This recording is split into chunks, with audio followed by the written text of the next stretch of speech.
Your question. Mr. Dieter, bonjour. My name is Shani. I come from France, and here with some Muslim friends from poverty. And my question is, what would you say to a person who doesn't believe in any religion? Or if you prefer, what would you say to this question, to believe or not to believe?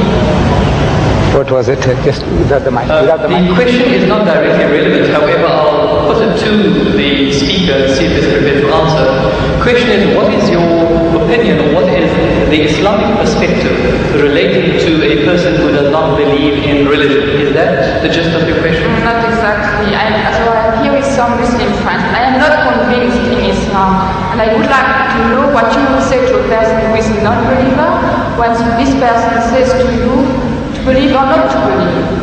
Oh, yes, all right. If one is questioned by a non-believer, and the question is, what do you say about believing or not believing? What is the Islamic perspective? You see, there is a person who, every person ought to believe.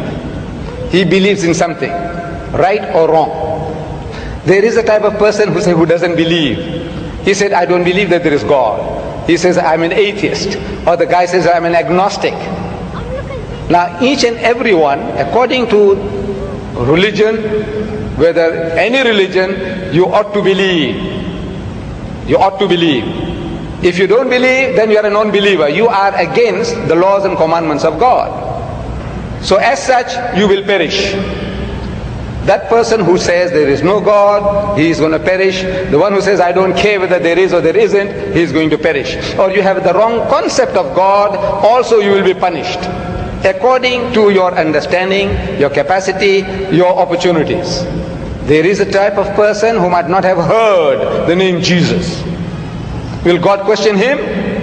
It's unjust, it's unfair. The lunatic, the child, will God question him? Why didn't you believe in my son, Jesus? No. Why didn't you believe in Muhammad? No. You see, each person will be judged according to his understanding, according to his opportunity, his know-how, and the message having reached him or her. So as soon as the message is delivered to you, and you can see the truth, but for some worldly reasons, maybe to please the family, please my people, please this, please that, you said, no, I will not accept the truth. In other words, the person has already been judged in that case. There is no hope for such a person. But there is a type of person who might be ignorant and had never had an opportunity. Like the South Sea Islander. Let's say he never heard about Jesus, he didn't hear about Muhammad, he didn't hear about anything. But he was leading a life according to his norm, according to his standards. God will judge him according to his standards, not according to the Bible, not according to the Quran. So every person will be judged according to his opportunity and his understanding.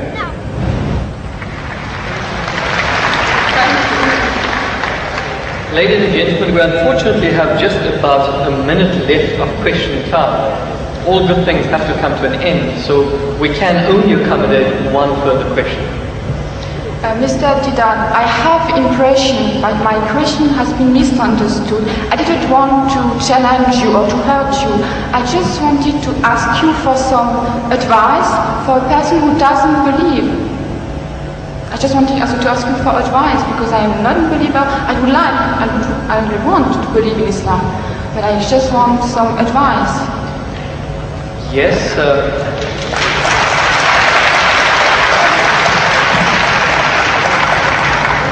do you not feel that there was sufficient advice? Did you require further advice? Yeah, because I didn't have the impression that my question has been really understood. So you want to know what the bases are, or what the reasons are for a person to actually believe in one God? Reasons? Which advice would you give to a person who is a non-believer? See, number one, we have to realize that there is a necessity for belief. If you don't believe, you can't move an inch. You can't bat an eyelid. We believe. The very fact that you believe that if you come there, stand before the mic, and when you utter the words will reach me. If you didn't believe, you wouldn't have taken that step. If you didn't believe that you will be visiting this hall and listening to a lecture, you wouldn't have come. So belief is fundamental, is basic to any move that you make. Now, without belief in what? That there is a creator. Number one, that somebody made this machine. Man, woman, he made it. And that this machine is not given without instructions. Every machine carries with it instructions. Never mind how simple that mechanism is, you get instructions. Your washing machine, your hair dryer, your motor car, anything, everything, you need a book of instructions. This most complicated mechanism, the human being, created and left without instructions, who says no, he has to be given instructions. And God Almighty, we believe that there is a creator, and this creator through his messengers, one of us, he has been conveying those messages to us, directions, instructions to us. Whether those instructions remain in the pristine purity or not, that is something that is now debatable. But the instructions were given, and it is through those instructions alone can man find ethics, can man find morality. Without these instructions, there is no ethics and there is no morality. Man, being an animal by nature, he will behave like animals. It's only because you believe that there is a creator, and this creator said that thou shalt not marry your mother, you will not marry your sister, you will not marry your daughter. We say we believe, we believe, we believe. You say no, I don't believe, then the person is nothing better than the animal. See, the dogs and pigs, the way they behave, he said, well, I behave just the same because I'm an animal also.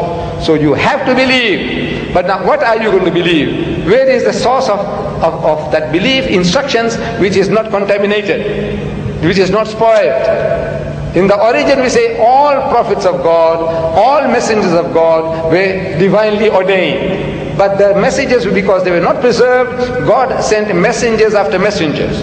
Messengers after messengers. This is his way to rectify his creation. And in that system of sending messengers to mankind, Muhammad was the last, the culminating point in that messengership. And he left with us this book.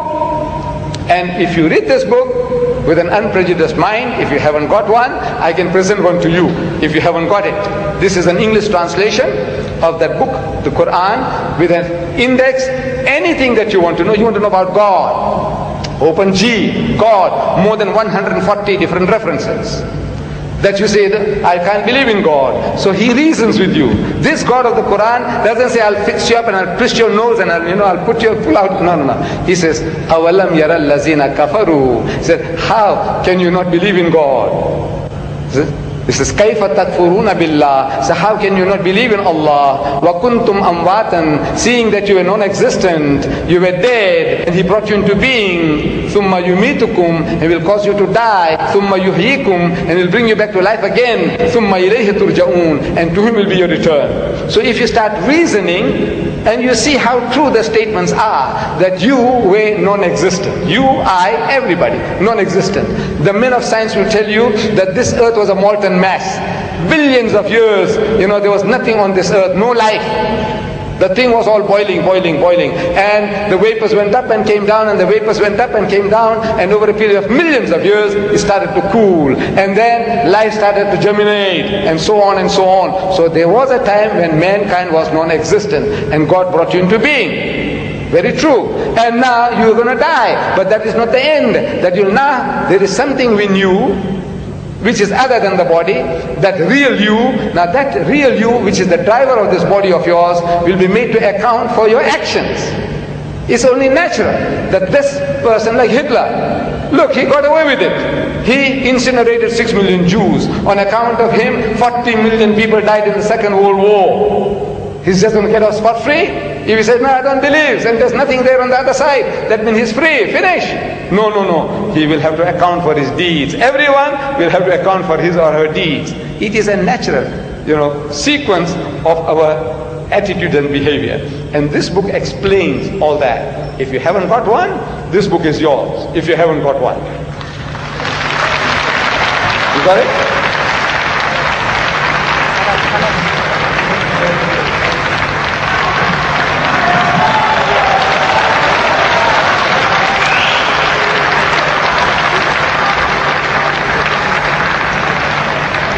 Ladies and gentlemen, unfortunately, all good things have to come to an end. We're at the end of our time span, and we cannot accommodate any further questions. Whilst we'd like to